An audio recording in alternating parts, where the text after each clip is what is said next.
ஒரே நகரத்தில் இருக்கும் ஒரு ஸ்கூல்ல கார்த்திக் மற்றும் நிலா படிச்சாங்க. ஆனா அவர்களுக்கு அது தெரியாது. ஒரே ஸ்கூல், ஆனா வேற கிளாஸ், வேற ஃப்ரெண்ட் சர்க்கிள். அதனால் ஒருத்தரையும் ஒருத்தர் நோட்டீஸ் பண்ணவே இல்ல.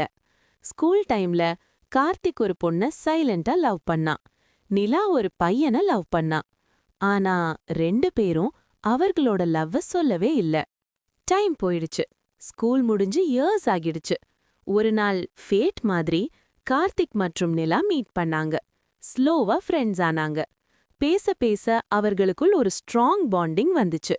ஒரு நாள் ஓப்பனா பேசும்போது தான் தெரிஞ்சது, ரெண்டு பேரும் ஒரே ஸ்கூல்ல படிச்சது. ஆனா ஒருத்தரையும் ஒருத்தர் தெரியாம போயிருச்சு.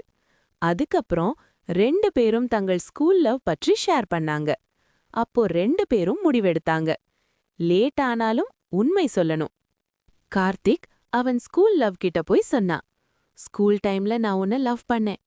அந்த பொண்ணு சொன்னா, சாரி, எனக்கு மேரேஜ் ஃபிக்ஸ் ஆகிடுச்சு. நிலா அவள் ஸ்கூல் லவ் கிட்ட போய் சொன்னா, ஐ லவ் யூ.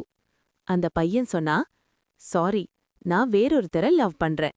அந்த நாள் ரெண்டு பேரும் சேம் பெயின் ஃபீல் பண்ணாங்க. அப்போதான் புரிஞ்சுது, இவர்களுக்குள் ஆல்ரெடி ஒரு லவ் உருவாங்கியிருக்கு. ஆனா சொல்லவே இல்ல. டேஸ் கடந்து போச்சு. வேலண்டைன்ஸ் டே வந்துச்சு. கார்த்திக் சொன்னா, தாமதமா வந்தாலும் என் மனசு தேர்ந்தெடுத்தவள் நீதான். என் வாழ்க்கை முழுக்க என் கூட வருவியா? நிலா கண்ணீருடன் சிரிச்சு மெதுவா ஆம் சொன்னா. கிரவுட் முழுக்க கிளாப், சியர். நிலா காலை நியூஸ் பார்த்தா ஷாக்.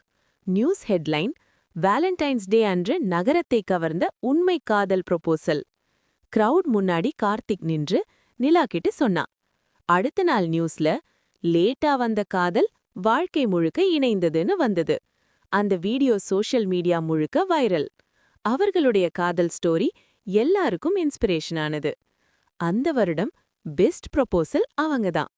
சில பேருக்கு காதல் சீக்கிரம் வரும், சில பேருக்கு லேட்டா வரும். ஆனா உண்மையான காதல் வந்தா அது வாழ்க்கை முழுக்க இருக்கும்.